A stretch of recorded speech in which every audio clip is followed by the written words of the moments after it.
The day my parents showed up to take my Seaside home, they didn't knock. They didn't call. They didn't even pretend to ask. They arrived with a locksmith, a stack of legal papers, and the same cold expressions they'd worn the day they told me I was never going to be good enough to inherit anything. What they didn't know was that the house they were trying to steal from me had already become the trap that would destroy them. If you've ever had someone betray you in a way that feels personal, like they weren't just taking something from you, but trying to erase you entirely, then you'll understand exactly why I did what I did. Before we dive in, my name is Jenna Foster, and I want to know something. Where are you listening from today? Drop your city or country in the comments, and if stories about justice, betrayal, and revenge speak to you, make sure you like and subscribe because this story, it's one you won't forget. I didn't grow up rich, but I grew up believing one lie: that my parents loved me. They were the kind of people who cared deeply about appearances. My father ran a small real estate firm. My mother was obsessed with status. Their favorite phrase was always, "Image is everything." And I never fit their image. I was the quiet one, the emotional one, the soft one, the child who liked books more than business meetings. My older brother Daniel was the golden child, confident, charming, loud, the kind of son my father could brag about. When I was 14, I overheard something that changed me forever. I was standing outside my father's office.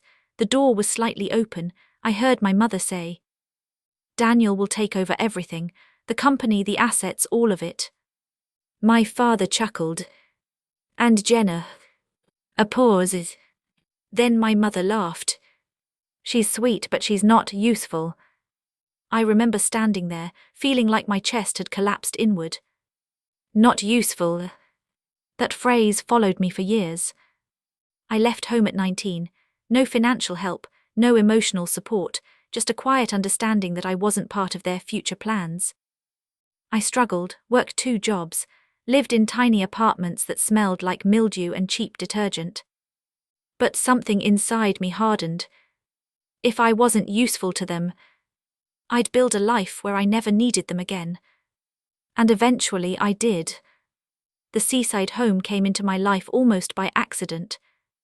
I was 32, working as a property appraiser. One day I was sent to evaluate an old coastal house after the owner passed away. The moment I stepped inside, I felt something strange.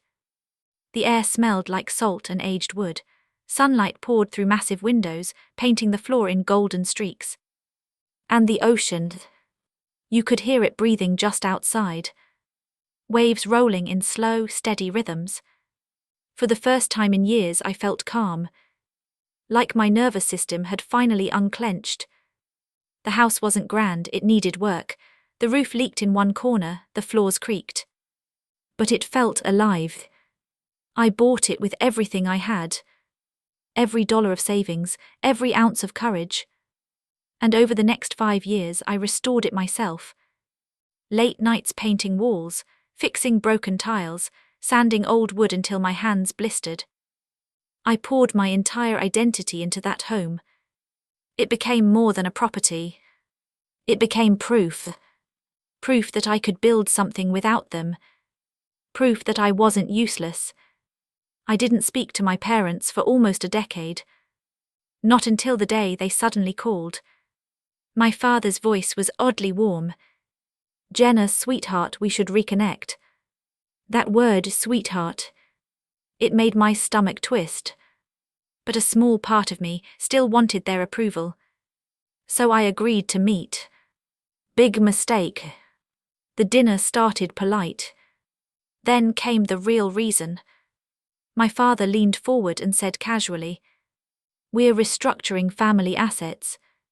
My mother added, "And since you don't have children, it makes sense to consolidate everything under Daniel." I blinked. "I don't understand."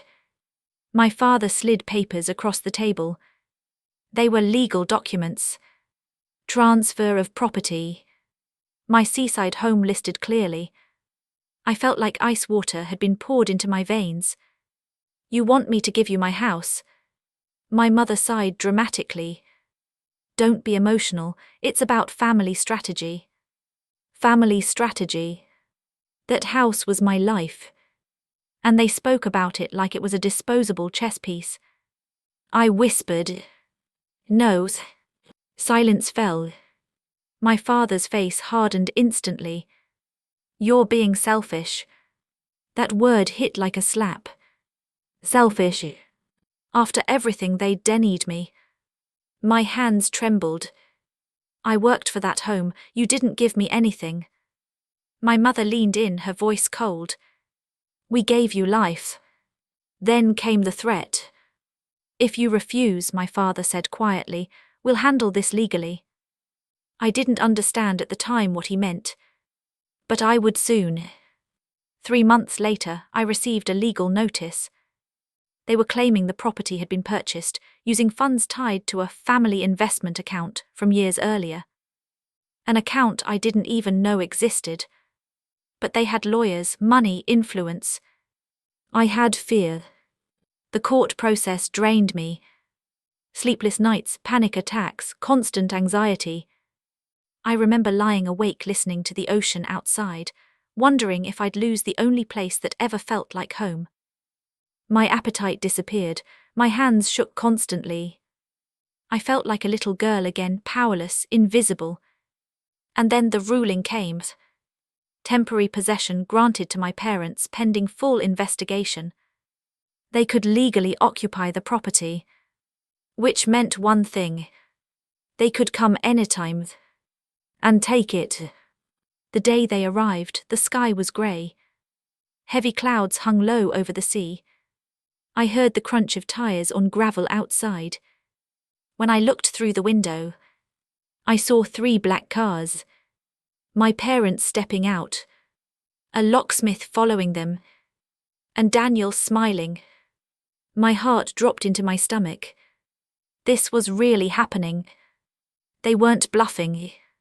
They were here to erase me. But what they didn't know was that their greed had given me something unexpected. Time. Time to prepare. Time to plan. Time to turn their victory into the most devastating mistake of their lives. And as I watched them walk toward my door, I felt something shift inside me. The fear was gone. In its place was something cold, something patient, something ready, because they thought they were coming to take my home. They had no idea. They were walking straight into my revenge. The first sound I remember from that morning wasn't the ocean.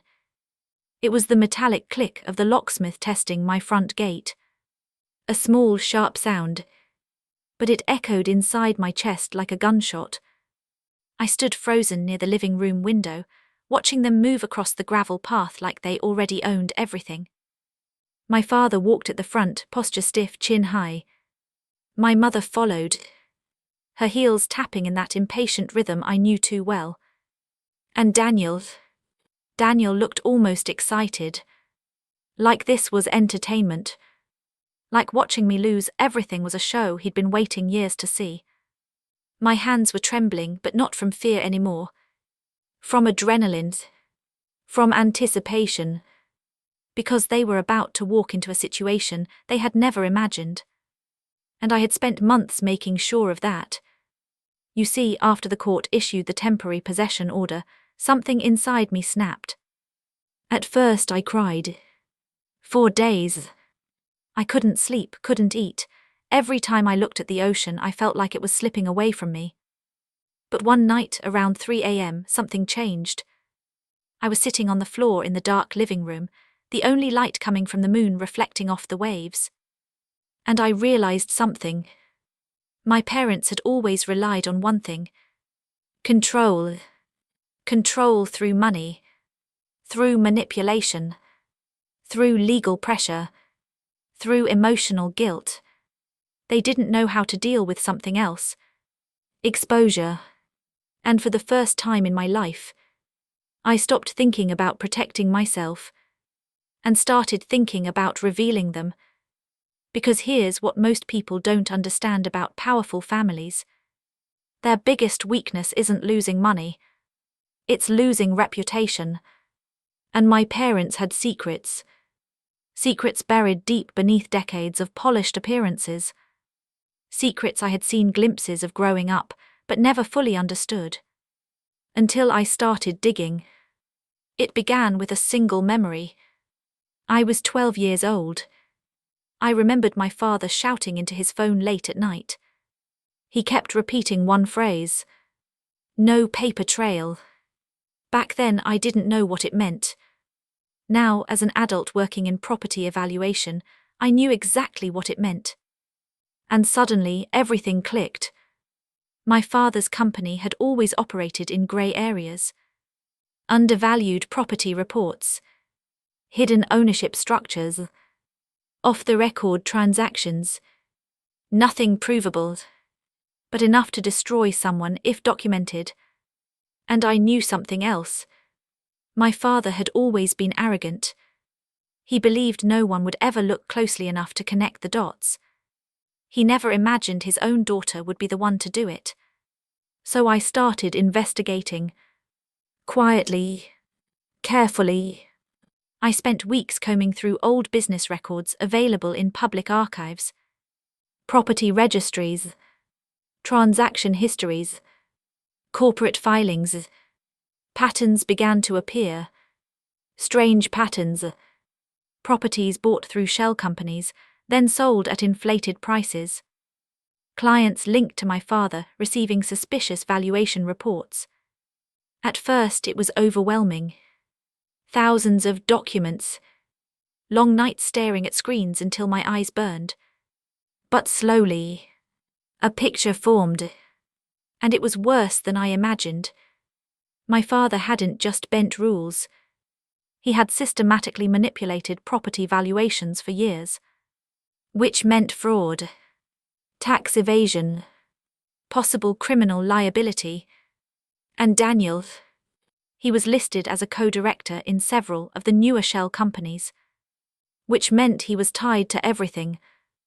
I remember sitting at my desk one night, staring at the evidence stacked around me. My hands were cold. My heart pounding. I whispered to myself. They tried to take everything from me. And then the thought came. Quiet. Clear. Terrifyingly calm. I'm going to take everything from them. But revenge wasn't just about collecting evidence. It was about timing. Precision. Psychological impact. I didn't want to just win. I wanted them to feel what I had felt. Powerless.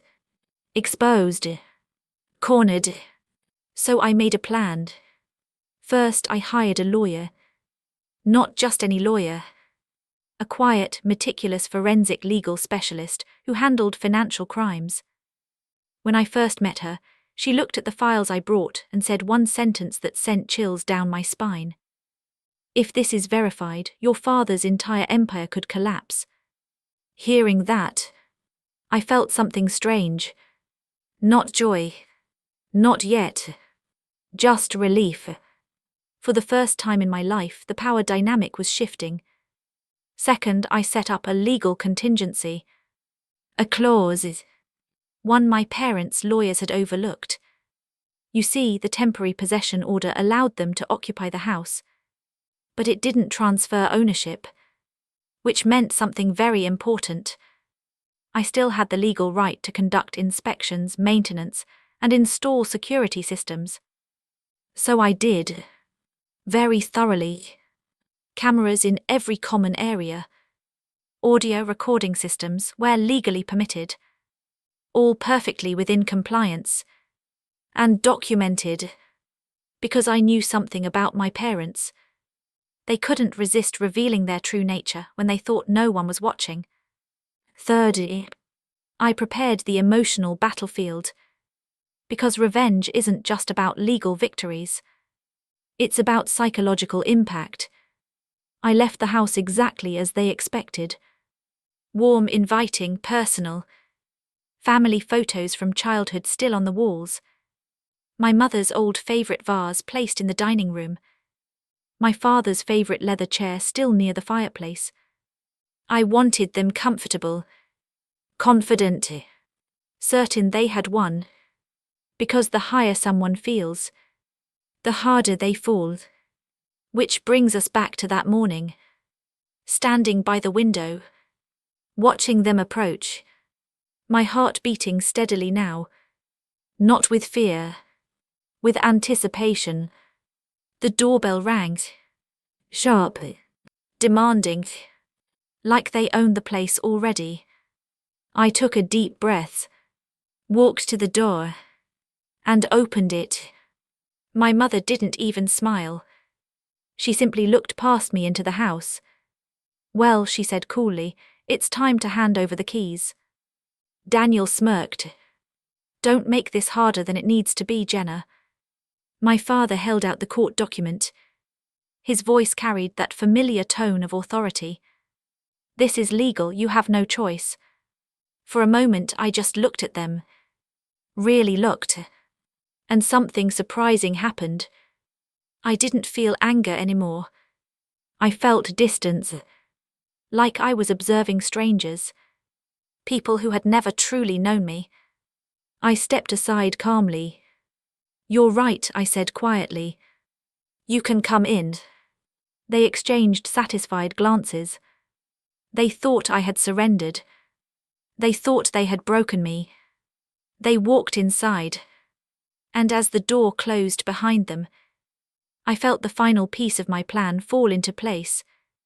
Because they had just stepped into a house that was no longer just my home. It was evidence. It was leverage. It was a stage. And within days, everything they had built over decades would begin to crumble. But first, they were about to make a mistake they could never undo. And I was going to let them. The moment they stepped inside, the energy in the house changed. It's hard to explain, but when you live somewhere long enough, you feel its moods. You know the way the air shifts, the way silence sits in certain corners. That morning the house felt alert, like it was watching with me. My parents didn't notice any of that, of course. They were too busy claiming territory. My mother walked straight into the living room, running her fingers across the furniture like an inspector checking inventory. Daniel headed for the kitchen, opening cabinets without asking, peeking into drawers like a thief who no longer had to pretend. And my father. He walked slowly toward the massive ocean-facing window. He stood there with his hands behind his back, staring at the waves. Then he said something that told me everything I needed to know. "This will impress the right clients. Not this is beautiful. Not you built something incredible. No, to him it was just an asset. A tool. A trophy." I felt a flicker of something sharp inside my chest. But I swallowed it. Because emotions were no longer useful to me. Only strategy was. They didn't waste time. Within minutes, my father began issuing instructions like he already owned the place. "Daniel, we'll renovate the upstairs and convert the office into a conference suite." My mother added casually, "And we'll remove all this personal clutter." Personal clutter. That meant my memories. My photos. My life. She gestured toward the hallway. "You can collect your things within 48 hours. It was said so calmly. So coldly. As if she were telling a hotel guest their checkout time. I nodded quietly. Of course. That was exactly what they expected. Submission. But inside, I was counting. Every word. Every tone. Every admission. Because the recording systems were already capturing everything. The first crack appeared sooner than I expected. It happened that evening. They had settled into the house like conquerors. My father had already invited a few business associates to visit the next week. Daniel had opened a bottle of expensive whiskey he'd brought, celebrating as if they'd just won a war. And my mother. She started complaining. The house wasn't fancy enough.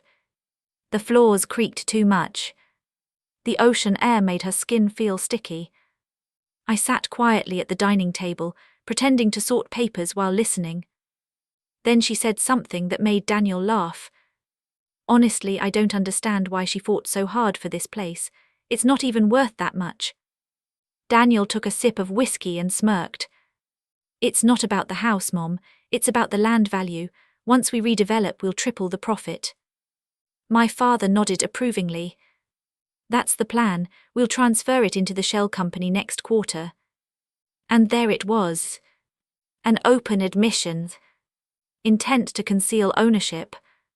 To hide assets. Exactly what my lawyer needed. I kept my head down, pretending not to react. But inside, I felt something shift. Like the first domino had fallen. Over the next few days, they became careless. Arrogant. They spoke freely about their business dealings, assuming I was powerless now. I overheard conversations about falsified valuation reports, hidden bank transfers, clients they had helped avoid taxes, each word quietly captured by the system I had installed, each confession adding another brick to the case that would eventually bury them. But revenge isn't just about collecting proof. It's about timing the moment when the truth explodes. And I was waiting for the perfect moment. Meanwhile, living under the same roof as them again was surreal. Old wounds reopened. The same patterns resurfaced instantly.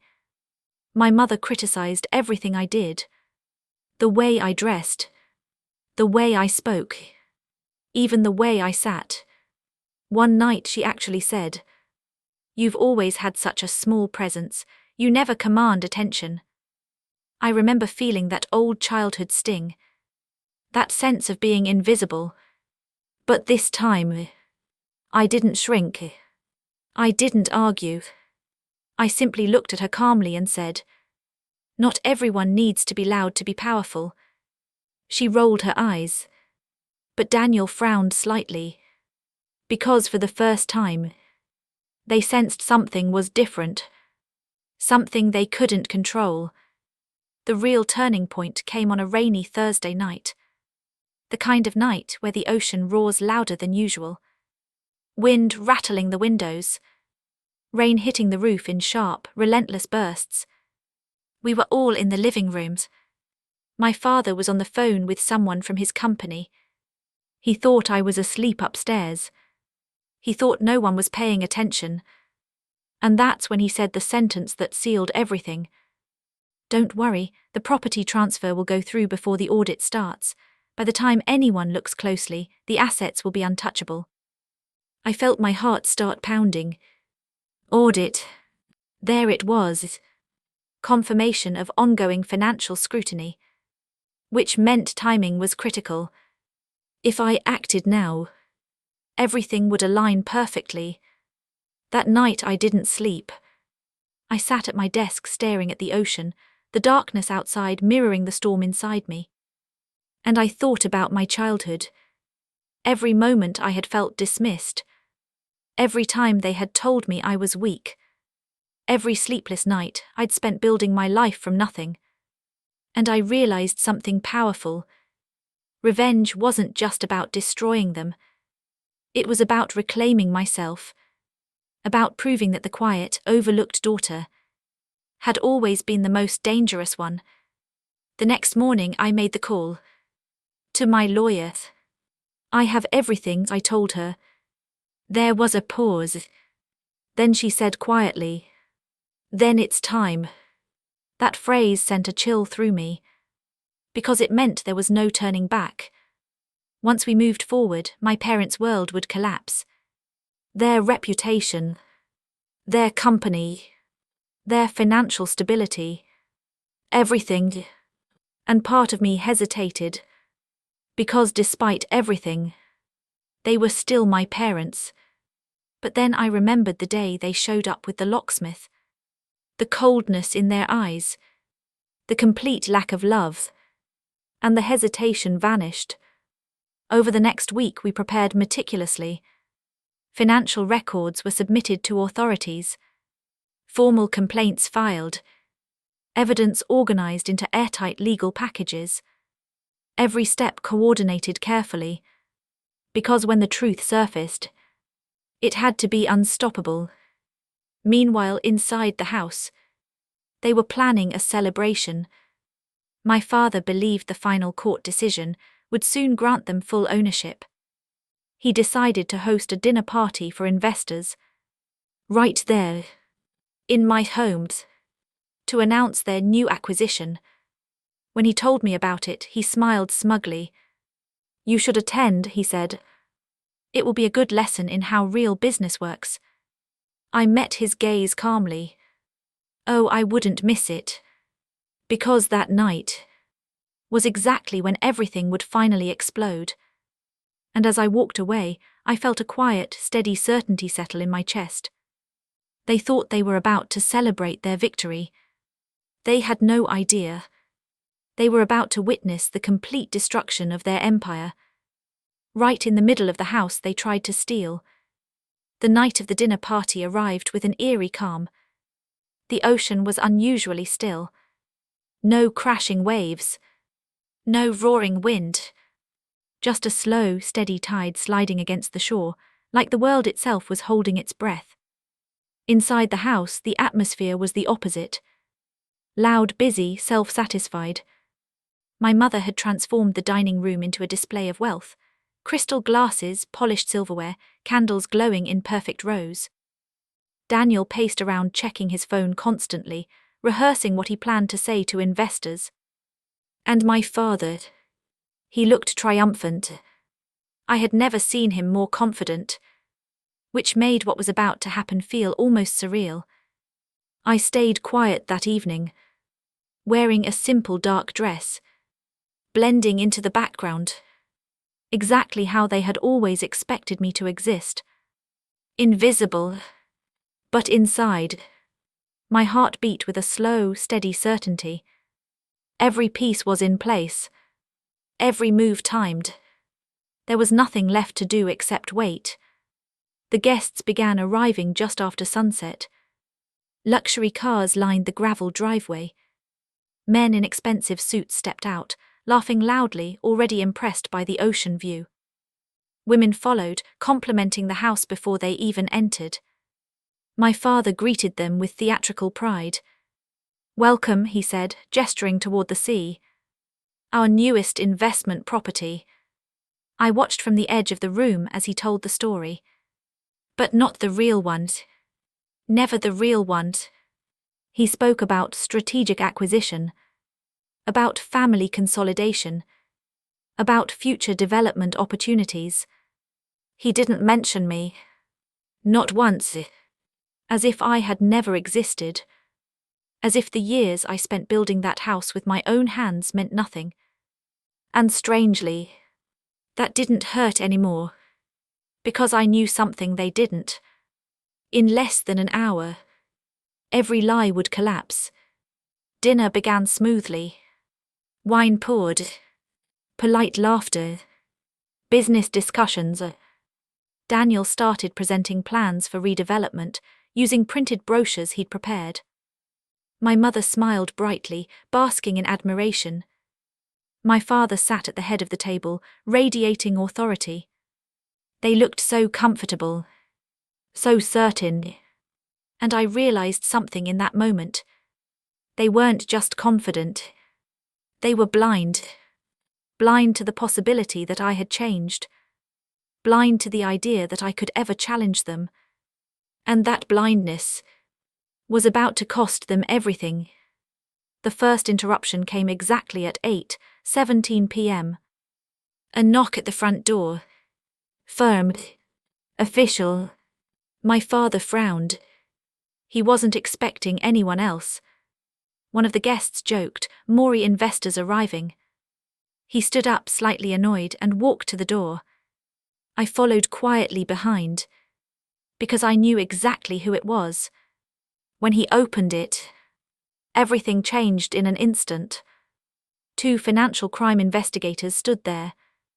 Alongside them, a uniformed officer, their expressions calm, Professional. Unavoidable.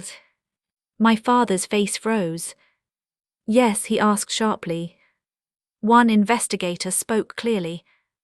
We're here regarding an active investigation into financial fraud and asset concealment linked to your company. The air seemed to vanish from the room. My father tried to recover quickly. This is a private residence, he said coldly. You can't just walk in. The investigator held up documents. We have a warrant. And then they stepped inside. What happened next felt like watching a controlled explosion. Silent at first, then unstoppable. The investigators moved through the house calmly, speaking with quiet authority. Guests began whispering. Confusion spread across the room. Daniel stood frozen, his face turning pale. My mother kept repeating, there must be some mistake. But there was no mistake. Because within minutes, they began presenting the evidence. Detailed records, transaction histories, audio recordings, including conversations that had taken place inside that very house. Conversations where my father openly discussed hiding assets, where Daniel admitted to shell company transfers. I watched their faces as realization dawned. Shock, disbelief, then something deeper. Fear, real fear. For the first time in their lives, they had no control. My father turned toward me slowly, his eyes searching, accusing. You did this, he said quietly. It wasn't a question. I met his gaze calmly. And for the first time, I didn't feel like a child. I felt steady, grounded, free. I didn't do anything, I replied softly. You did this to yourselves. The room was completely silent now. Every guest watching. Every illusion shattered. The investigators eventually escorted my father and Daniel outside for formal questioning. My mother collapsed into a chair, trembling. The dinner party dissolved into stunned whispers and awkward departures. One by one, the guests left. No one looked at my parents with admiration anymore. Only discomfort. Only distance. Their reputation. Destroyed in a single night. The legal fallout came quickly. Asset freezes. Company investigations. Criminal charges filed within weeks. My father's empire unraveled faster than anyone expected. Investors withdrew support. Clients disappeared. Daniel's career collapsed overnight. And my mother, she stopped attending social events entirely. Because the humiliation was too much. Their world, built on control and image, had disintegrated completely.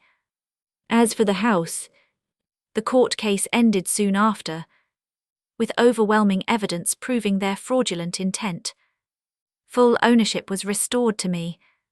Permanently, legally, irrevocably. The Seaside home was mine again. But this time, it felt different. Not just like a sanctuary, like a victory, like closure. The first night after everything ended, I sat on the back deck alone. The ocean was calm, moonlight reflecting across the water in silver ripples. For years I had carried a weight inside me, the belief that I wasn't enough, that I was powerless, that I would always be overshadowed by my family. But as I listened to the waves, I realized something quietly profound. They had underestimated me my entire life, and in doing so, they had given me the greatest advantage of all, because they never saw me coming. Revenge, I learned, isn't about anger. It isn't about cruelty. It's about balance, about restoring what was taken, about reclaiming your own voice. And sometimes, the most powerful revenge isn't destruction. It's simply standing firm, while the people who tried to break you collapse under the weight of their own actions. Thank you for listening to my story. If you've ever been underestimated, betrayed, or told you weren't enough, remember this: the quiet ones are often the strongest, the patient ones are often the most dangerous, and justice always finds its way. If this story resonated with you, don't forget to like, subscribe, and share where you're listening from in the comments. Because somewhere out there, someone else needs to hear that they're stronger than they think. And sometimes, the greatest victory is simply refusing to be erased.